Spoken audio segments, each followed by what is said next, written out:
What's up, it's your boy, I know Mercy, the Mad Hatter, and I just decided today to read up on the new Teen Titans Rebirth comic. It's something I've actually been wanting to look into for a while now. I just haven't really had the time or the patience or I don't know. I just never really got around to it until just now, and unfortunately, I can't actually pick up physical copies because I'm broke, and B, the nearest comic shop is close to 50 miles away from me right now.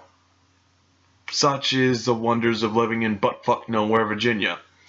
So I actually had to look these up on a website, and I read them there. And well, after getting through the first chapter and after getting through the first issue, I felt like I needed to share this experience with you. So I'm going to be going through the first 7 chapters of Teen Titans Rebirth and just give you my general experiences and my basic thoughts about each chapter going into it and how I felt about it and how I felt about the series as a whole and in the, I guess, the grand scope of the Titans mythos. I think it should be noted that I also am a huge fan of the Teen Titans, and I was really looking forward to this book. So let's see if it meets my expectations.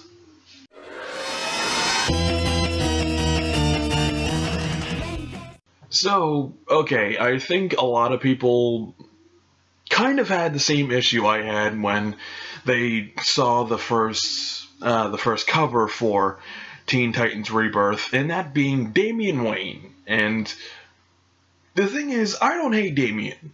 I know a lot of people hate Damian, but I don't really hate Damian. I never really had that big of a problem with Damian, and the reason for that is I kind of understood where he was coming from as a character and how he approaches things, and he's a very different Robin from, say, from Dick or Tim or even Jason and Stephanie. I got what they were trying to do with him, and I accepted that. I wouldn't say I'm a fan of Damian, but I at least got where the character was going. And I still do here, but okay, so the issue actually starts with Damian's 13th birthday, and he's blowing out a candle, and he's blowing out candles on a birthday cake that Alfred obviously made him, and he's kind of going over this inner monologue about how he comes from the shadow of great men, Ra's al Ghul, Batman, it's actually really good stuff, and it gives you an idea of where Damian is coming from in this book, and the scene that follows with him and Alfred is actually really good, accentuated by the artist of the book, and I think he really gets shot and composition and facial. It's a little wonky there, but the art design in this I think is really good, and in this scene in particular, I think it's really well written, and going into how he feels sort of alone because he's celebrating, his 13th birthday, which a lot of people would agree is a really big milestone for most kids, alone because Batman is off doing Batman things, and you kind of get the feeling that Damian gets it, but he doesn't accept it, or he doesn't accept that as an example for him not being here, and that works, I think. That works because, just on a thematic level, because you really wouldn't think that Batman would be all that great of a parent. And in a lot of ways he isn't. Like, he kind of fucked Dick up, and Tim turned out okay, but that's only because he actually had a dad for a while. And, like, again, I'm getting where Damian is coming from with all this, and he says that he's alone most of the time. Like, it's actually pointed out twice in this book that he doesn't have any friends. And isn't there an entire book where he's friends with Superman's kid? Like, isn't that a thing? I don't know. Like, maybe the writer didn't know about that, or didn't think about it, or care about it, I don't know. But, like, that was a weird thing for me with all this, but Alfred does mention that Dick and Tim both had the Teen Titans to fall back on as sort of a peer group. And then it smash cuts to the Teen Titans in that weird energy cage thing that Syndrome had the Incredibles trapped in. Do some damage. Thrones of screaming people, and just when all hope is lost, Syndrome will save the day! You remember that? It's that. Exactly. They stole that. It's like, it is literally that cage electro thing from the Incredibles. And, like, when I first read this, I was like, okay, so the Teen Titans got captured and Damian is rescuing them, but no! Damian trapped them! Because he wants them to be the new Teen Titans.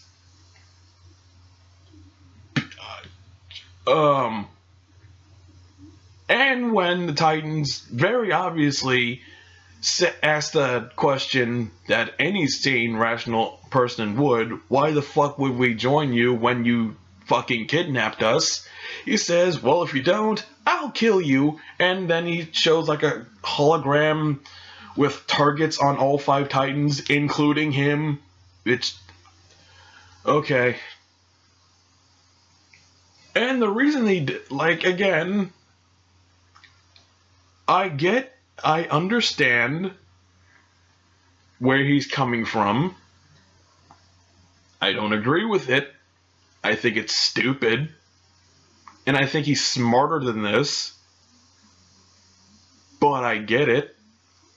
Because, apparently, Ra's al Ghul sent a message to him saying that he wants him to join him and become a part of the League of Assassins again. And it's basically just Raven and Trigon again. It is literally the setup from the Wolfman Perez era Titans. It's Raven bringing a team of Titans together so that they can help her fight her dad. And okay, so there's a lot of reasons why that worked and this doesn't. I'm going to voice them now, but I'm reserving judgment because it is only the first issue. But here's the thing. Raven didn't fucking kidnap the Titans. She planted the idea of them becoming Titans again. And admittedly, she did lie about being Trigon's daughter. And she did use her powers to make Wally fall in love with her. But that was revealed like 6 issues in. At that point, they had been a team for a while, and they had gotten to know Raven. And they came to like her as a person. And B, and this is a big one, this is the big one, Raven's goals, while her methods were somewhat shady, admittedly, her goals were purely altruistic. Because here's the thing. If Raven had joined forces with Trigon and brought him into our dimension, Earth would have been completely fucked. There is no doubt of that. Damn near nothing would have been able to stop Trigon. Even Superman would have had a hard time and most likely would have failed. So there's that. There's Raven's motivations being just significantly better than Damian's. And also the fact that scale-wise, the stakes aren't really the same. Like I said, Raven helps Trigon, the world is fucked. Damian helps Ra's al Ghul. I mean, it sucks for Damian, because he either joins Ra's al Ghul, or Ra's al Ghul kills him. So, yep, sucks for him, but like, long term? Okay. They have a new assassin who was trained from birth to be one of the greatest assassins in the world. So, okay, long term, not good.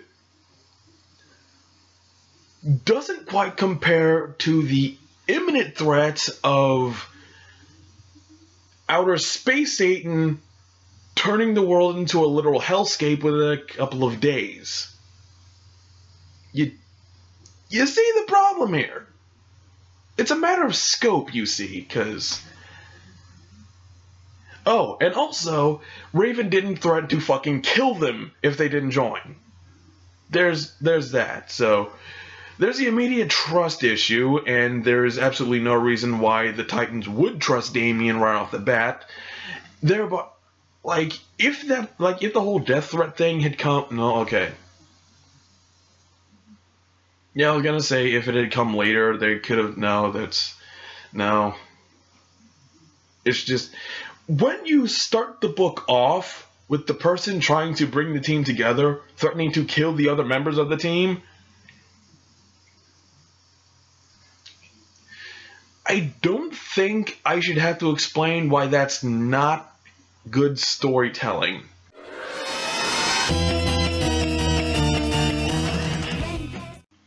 Okay, so admittedly I may have jumped the gun a little bit with the whole threatening to kill the Titans thing. Okay, so I didn't mention this beforehand, but at the end of the last issue, it showed Ra's al Ghul in some mountain or something, I don't know, I guess it's the new base of the League of Assassins, where he's training 5 other teenagers called the Demon's Fist, because, okay, he's training them to be the next leaders of the Leagues of Assassins or something like that, I don't fucking know. And apparently, in this issue, we find out that each member of the Demon's Fist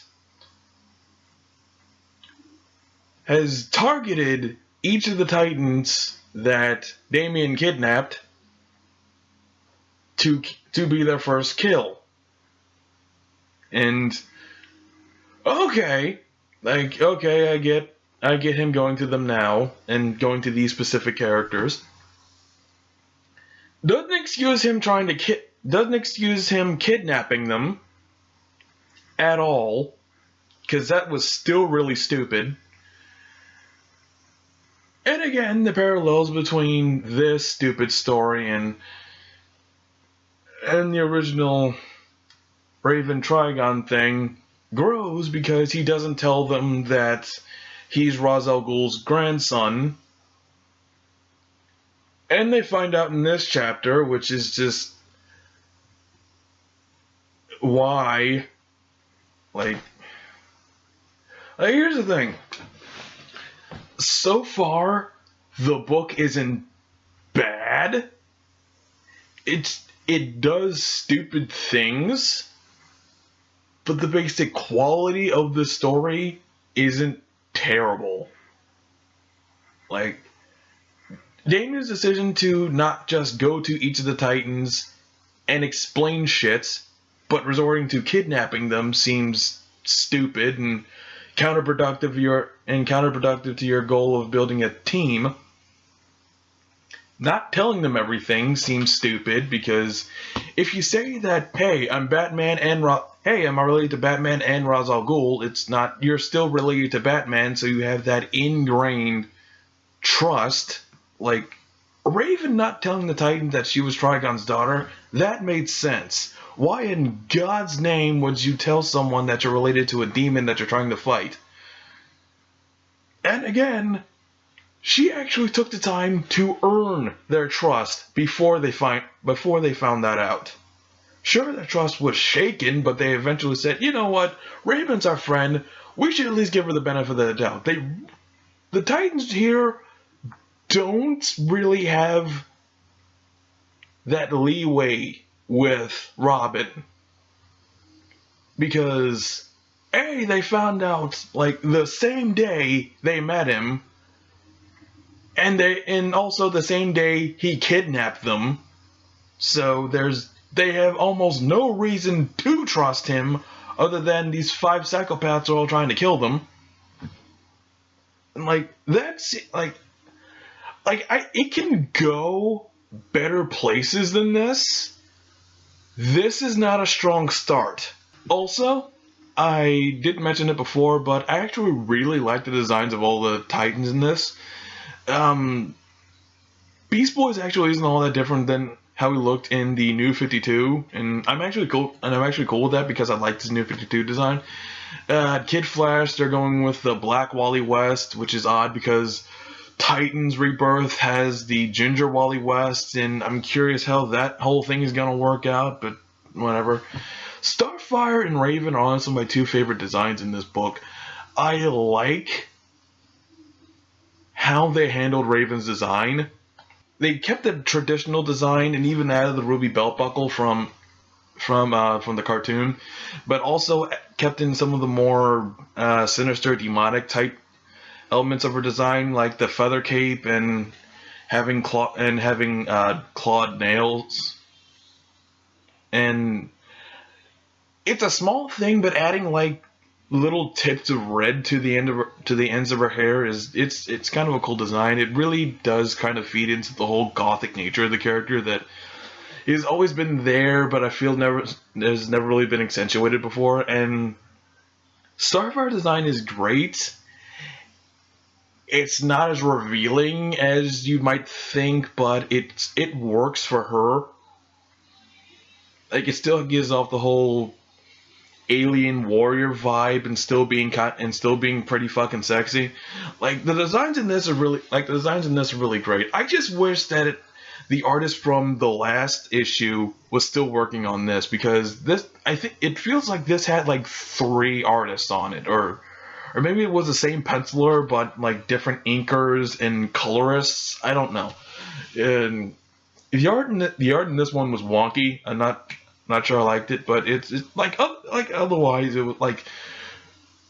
And also one more thing is the Demon's Hand assholes. There's one in particular who's like has some sort of history with Damian, and like she's wearing a mask, and then she reveals the mask when she says that Damian is Ra's al Ghul's grandson, and I don't know why. It's like when a character is wearing a mask and then they take the mask off, there's supposed to be some big dramatic reveal, but she has heterochromia and a scar on her left eye. It's like, we don't know who this character is. Or at least I don't. Maybe she's someone from a previous comic I haven't read, but I don't, like, it's just some girl that hates Damian because he was supposed to lead this team and he's not, and I don't give a shit.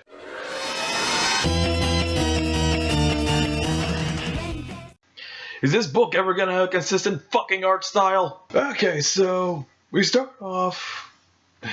Okay, so first of all, the chick that was after Damian, Mara or Mira, whatever her name is, apparently she's Damian's cousin. Who gives a shit? Also, he has a giant bat monster. I don't know if I mentioned that in the first issue, but he has it. I don't know why. I'm pretty sure if I read some of the other Rebirth books where Damian is featured, I might figure it out, but it's there.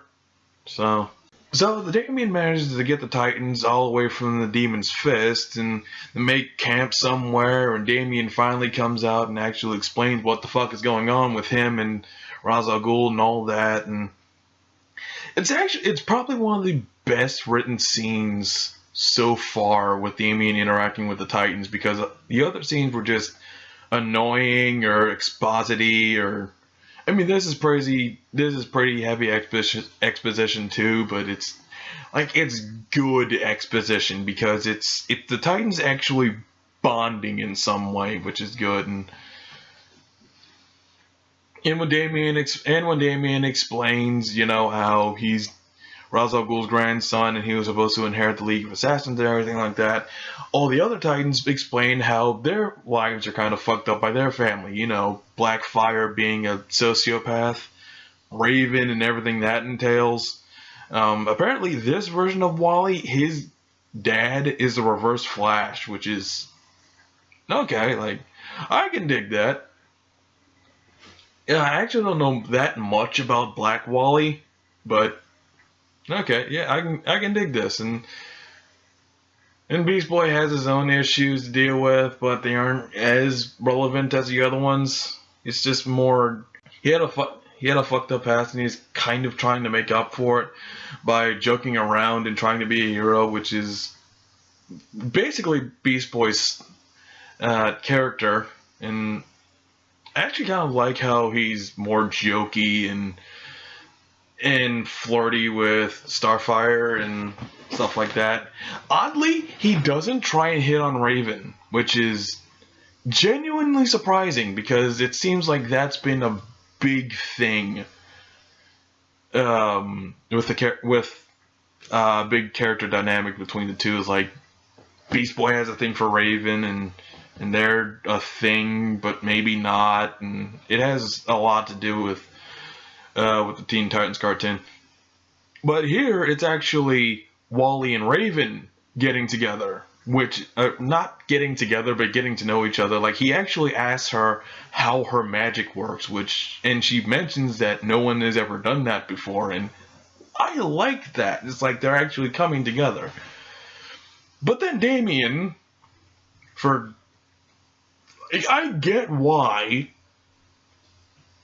He flies off to Ra's al Ghul and says if he calls off the demon's hand, he'll join them. He'll join the League of Assassins, which, okay. I get it, but Beast Boy saw him fly off in Goliath, that's the giant bat monster. So he's gonna show up and fuck things up and show Damian the power of friendship or some bullshit like that. I don't know. Also, apparently, Mira, whatever the fuck her name is a shitty leader, and I don't care. Like, it's weird because I like this book, but I like it for the other Titans and less because of Damian, and I don't give a shit about the villains.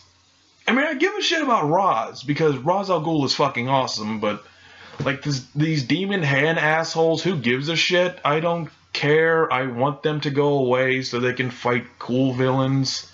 This seems pointless. Where's Deathstroke? Wasn't he part of the League of Assassins at some point? Like, can't they just fight Deathstroke?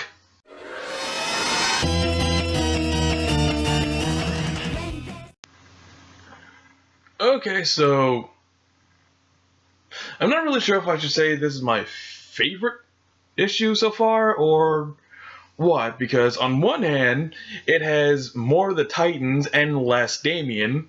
On the other hand, I really fucking hate Mara. She is quite possibly one of, well, I won't say she's the worst Titans villain that we've seen so far, but she's definitely up there because she's a really whiny little bitch. Like, I don't usually advocate killing villains, but if by some chance she ends up dying somehow, I don't think I'll be all that upset. Especially since even her team hates her. And I really can't blame them. She's a terrible person. Like, even by standards of these 4 people being fucking assassins who are trained to kill at a moment's notice. I mean, the stuff with the other Titan was pretty good, and even Damian's stuff was pretty okay.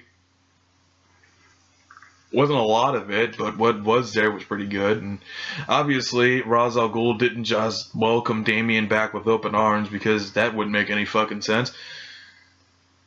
And like I said, Beast Boy did follow Damian and saw what happened and told the other Titans, and now they're poised to break him out. And they actually had like, there wasn't a lot with the Titans sneaking through Ra's al Ghul's fortress. Just this one scene when they first got there and Raven put a guard to sleep. Like, it was okay. And honestly, in the Bat sub that Damian stole from Batman, Beast Boy actually had a pretty good moment. Like a big heroic speech moment, and that doesn't happen very often. In fact, I don't remember it ever happening before now. Maybe it did. I just haven't seen it, but it was a great moment, honestly. Like, I really like the writing in this story. So, like, now I'm really getting into the writing. As long as the demon's hand or whatever doesn't show up all that often and Mira isn't on screen for too long. Like, the fight between, like, okay, so like I said, the last one, Damian negotiates for him being reinitiated into the League of Assassins in exchange for the Titans not being murdered. And the condition is that Damian has to fight and beat Mira, and he does surprisingly easily, but then he doesn't kill her, obviously, and then she throws a dagger in his back, and she wins, and so I guess she wins then. But he isn't dead either, but he can't fight, so okay. Then the Titans break him out, and that's it, and yeah. Like, a lot, but not a lot happened this issue. It's really not a lot to talk about. They still don't have a consistent art style. I think it is another. I don't know. There's all over the fucking place in this book.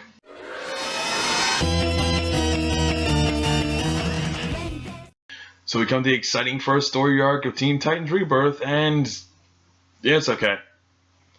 I mean, this has always kind of been a bit of a problem. I feel that Damian isn't as interesting as the other four Titans, and a story that revolves primarily around him is kind of lacking.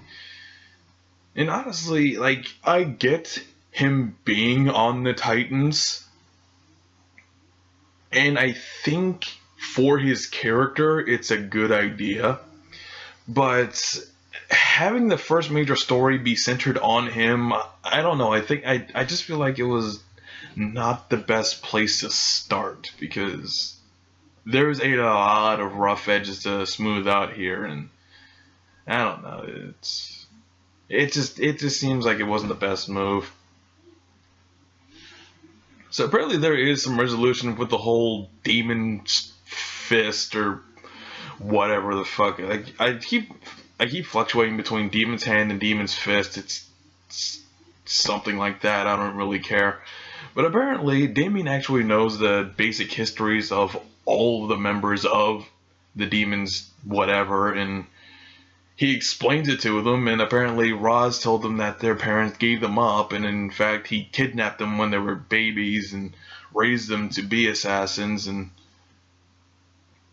okay. Like, they switch sides and help the Titans fight Ra's al Ghul and the rest of the League of Assassins, and, like, that's a thing. And they had the usual, you can change your destiny, you don't have to be pawns of evil or whatever, you know, that old superhero storyline. And it works, and they fight Ra's al Ghul and Mara, and you kind of see that Mara is not 100% on board with Ra's anymore, especially considering he was kind of bad-mouthing her to Damian right in front of her, which is stupid of him, but it's okay. So they escape. In the Demon's Hand, they fly off to go to wherever the fuck, and I will say this.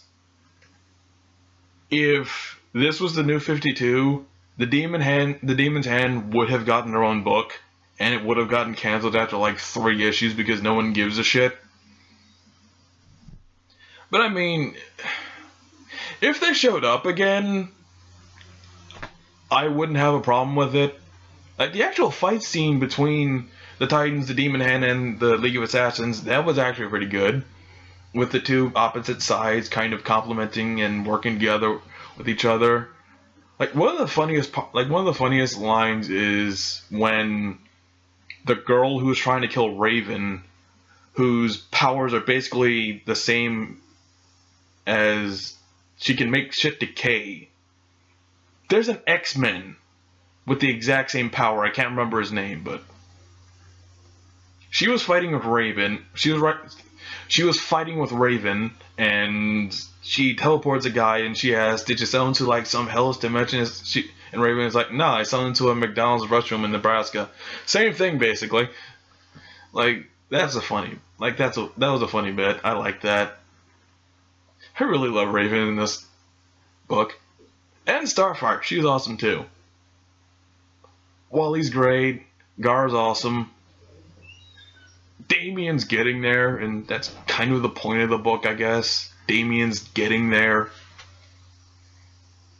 Like when Gar asked if he's going to be their fearless leader, yeah, like, are you going to be the fierce leader or the ruthless tyrant or whatever? And it's like, how about work in progress? Like, yeah, that works. Like, that's a good resolution, I think, to the first major story arc of this book, and yeah, I can see me picking these up if I ever had the money or the opportunity. Okay, so like I said, this was the end of the first major story arc, and I'm actually contemplating whether or not to just keep going with the remaining 2 issues that have been released so far, or just ending it right here. And I think I'll just end it right here.